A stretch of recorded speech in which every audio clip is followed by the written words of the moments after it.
आपल्या प्रवासामध्ये कोणी कसं भेटेल हे सांगता येत नाही. पण याच प्रवासामध्ये आपला सामना भूतावर झाला तर नक्कीच हा प्रवास आपल्याला कायमस्वरूपी आठवणत राहील. तर चला ही कथा ऐकूया. पण त्याआधी आपल्या चॅनलला सबस्क्राईब केलं नसेल तर सबस्क्राईब करा, बेल नोटिफिकेशन दाबा. आणि कथा कशी होती मला तुम्ही इंस्टाग्रामवर सांगू शकता. आयडी आहे तेजस स्टोर स्टोरी. रात्रीचे साधारण 1:30 वाजले असतील. कडाक्याची थंडीचे ते दिवस होते. यश हा एक रिक्षा चालक. सकाळी आपले कॉलेज करायचे आणि रात्रीचे रिक्षा चालवायचे. मध्यंतरी त्याचे पप्पा आजारी होते म्हणून त्यांनी ही रिक्षा ती चालवायला घेतली होती. रात्रीचे 150, 200, 250 का होईना पण असं भाडं येत होतं, जेणेकरून त्यांचं घर हे भागत होतं. साधारण 1:30च्या दरम्यान त्याच्या रिक्षामधला एक मित्र देखील निघून गेला आणि त्याला सांगितलं, आता कोणतंही भाडं येणार नाही, तूही निघून जा. पण यश बोलला, ठीक आहे, काय काळजी करू नको, मी थोडा वेळ बघतो आणि निघून जातो. पण यशला माहित नव्हते की आता त्याच्यावर काय होणार आहे. कधीही त्याला फोन न येत असलेला अचानक त्याच वेळेला त्याला त्या नंबरवर एक फोन आला आणि त्याला सांगितले की तुम्हाला या लोकेशनला यायचंय आणि हो, हा नंबर मला तुमच्याच एका मित्राने दिला. यश खुश झाला, कारण की तिने भाडे हे अक्षरशः 3 पट जास्त सांगितले होते. यश हा तिने सांगितलेल्या त्या जागेवर जाऊ लागला. पण हळूहळू यशला कळाले की ती जागा जी होती ती शहरापासून फार लांब होती आणि हो, हळूहळू करून डांबरी रस्ता संपायला लागला होता. त्यात कडाक्याची ती थंडी आणि बघता बघता तो रस्ताही विचित्र होऊ लागला. आजूबाजूला फक्त झाडे होते. यशच्या मनात एक वेगळीच धडकी भरली होती. पण हळूहळू करून तो पोचला.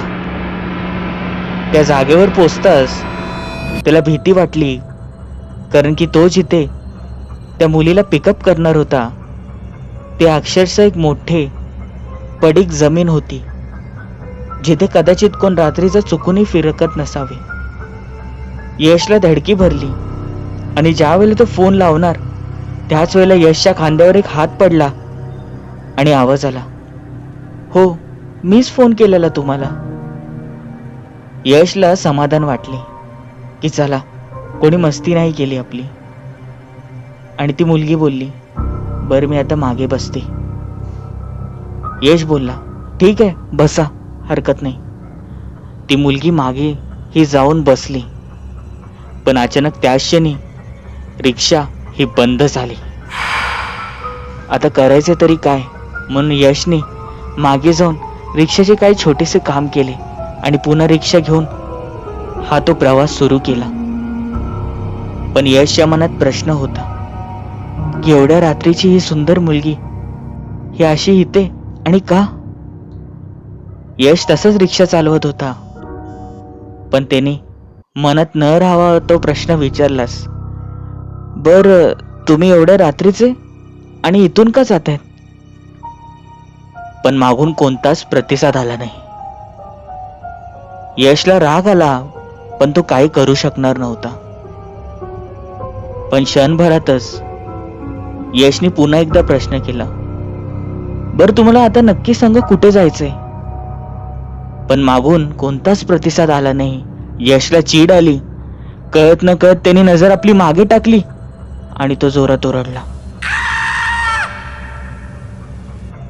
कारण की यशने पाहिले होते की मागे कोणी नव्हते.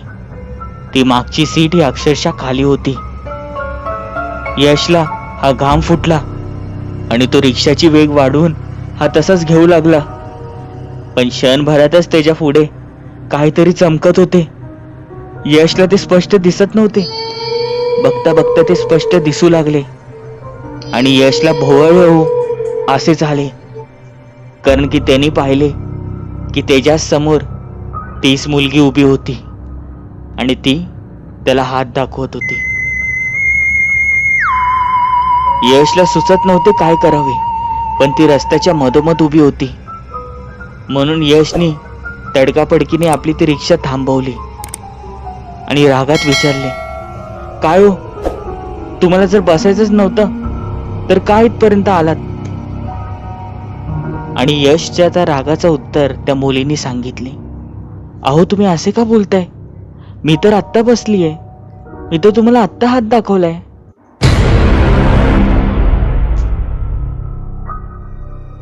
एवढं यशने ऐकलं आणि त्याला चीड आली. पण त्यावरच ती मुलगी बोलली, आणि तुम्हाला एवढा उशीर का झाला? यशने काहीच उत्तर दिले नाही. यश बोलला, बर, बसा मागे. ती मुलगी मागे जाऊन बसली. पण पुन्हा तोच प्रकार झाला. रिक्षाही बंद पडली होती. आता काय करावे यशला सुचत नव्हते. म्हणून यशने पुन्हा एकदा मागे जाऊन रिक्षाचे ते काम केले. तो पुन्हा रिक्षा चालवू लागला. पण आता यशभर जे घडणार होते त्याची त्यांनी कल्पनाही केली नव्हती. कारण की यशला असे वाटत होते की त्या रिक्षामध्ये ते एक नाही तर अक्षरशः 15-20 मुली बसलेल्या आहेत. मागून 10 ते 15 मुलींचा बोलण्याचा आवाज येत होता. आणि हो, त्या रिक्षामध्ये जणू वजन वाढले होते असे वाटत होते. रिक्षाचा वेग हा कमी झाला होता. कळत न कळत त्याचे ते CNGचे गॅस हे हळूहळू संपायला लागले होते. यशला चिंता झाली. पण क्षणभरातच त्याची नजर ही समोरच्या त्या आरशात गेली आणि तो थक्क झाला. कारण की त्याने पाहिले की मागे कोणीच बसले नव्हते. त्याने त्याची रिक्षा तशीच थांबवली आणि मागे बघणार, आणि मागे बघताच त्यांनी पाहिले की ती मुलगी तशीच बसलेली होती. त्याला समजले की हा काय प्रकार आहे. तो त्याच वेळेला रिक्षातून खाली उतरला आणि उतरताच त्याने एक नाटक केले. तो त्या मुलीला बोलला, हे बघा, एक काम करा, आपली रिक्षा चालत नाहीये, धक्का मारावा लागेल, तुम्ही उतरा आणि धक्का मारा. त्या मुलीने रागात उत्तर दिली, ठीक आहे. ती तशीच खाली उतरली आणि यशने पाहिले की तिचे ते पाय हे नव्हतेच, होते ते फक्त हाड. यशला धडकी भरली आणि यश हा त्याची ती रिक्षा हा आतमध्ये बसला आणि हळूहळू करून ती मुलगी ही रिक्षाला धक्का मारू लागली. पण आश्चर्य या गोष्टीचं वाटत होतं की ती एक नाही, जवळजवळ 10 जण धक्का मारतात एवढ्या ताकदीने ती धक्का मारत होती. यशने मुद्दामून रिक्षा चालू केली नाही, पण ज्या वेळेला रिक्षाने हा वेग धरला, यशने त्याच क्षणी रिक्षा ही चालू केली आणि सुसाटपणे ती रिक्षा घेऊन जाऊ लागला. आणि ती मुलगी तशीच मागे ही सुटू लागली आणि हळूहळू करून त्या अंधारामध्ये ती अदृश्य होऊ लागली.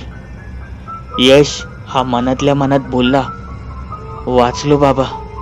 हा काय प्रकार होता माहित नाही, पण यापुढे मी इथे येणार नाही. एवढा तो बोललाच होता. पण त्याची नजर साईडच्या त्या आरशात गेली आणि जणू त्याची बोबडी वळाली. कारण की त्यांनी पाहिले की तीच मुलगी ही आता पांढऱ्या अवस्थेत येत होती. तिचे ते सगळे शरीर पांढरे पडले होते आणि हो, तोंडातून जणू काही रक्ताचा लाळ हा साठलेला गळत होता. आणि पाय हे होते मागच्या दिशेला पण येत होते पुढच्या दिशेला. आणि हळूहळू करून ती आता रिक्षाच्या बाजूच्याच दिशेला आली. ती यशकडे रागाच्या त्या नजरेने बघत होती, जणू काही ती यशला आता क्रूरपणे मारणार आहे, त्याचा जीव घेणार आहे. यशला कळाले की तो कुठे अडकला होता. यावेळेला करायचे तरी काय? पण त्या मुलीने म्हणजेच त्या भूताने एक क्रूर आवाजात काहीतरी बोलले, मी याला सोडणार नाही, मी याला मारून टाकणार.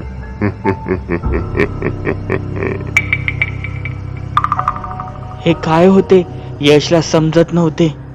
हळूहळू करून तिचा हात हा यशच्या गळ्याच्या दिशेने येऊ लागला. तुम्ही कल्पना करू शकतात की रिक्षाने तिचा पूर्ण वेग गाठलेला आहे. पण क्षणभरातच त्या हाडेचा हात जसा काही यशच्या गळ्यापर्यंत आला, ती जणू वाऱ्याच्या वेगाने मागे फेकली गेली. असे वाटत होते की तिला एक मोठा विजेचा झटका लागलेला आहे. यशला देखील कळत नव्हते की असे का झाले.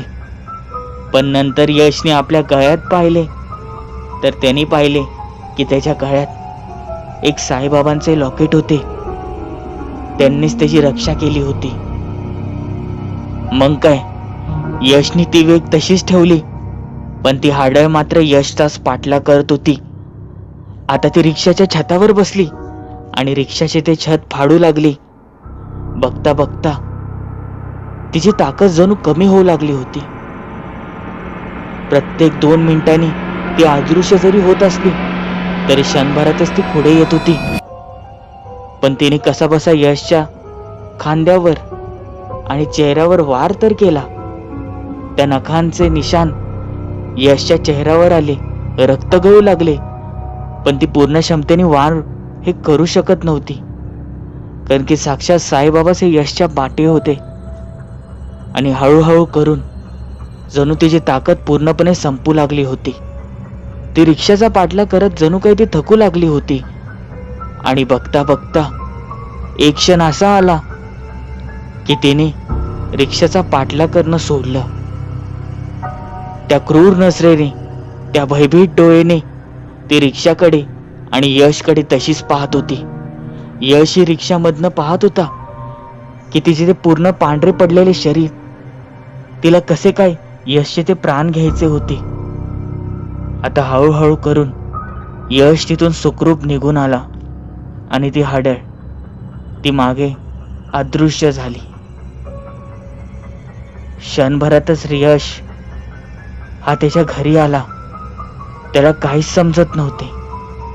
थंडीच्या त्या दिवसांमध्ये देखील यश हा घामाने भिजला होता. येताच त्याने आपल्या आईच्या आणि बाबाची एक मिठी मारली. रडत रडत झालेला सगळा प्रकार सांगितला आणि बाबांनी दम देत सांगितलं की मूर्ख, तू तिथे केलास का? मी तुला कितींदा सांगितले रात्रीचं त्या साईडला जात जाऊ नको.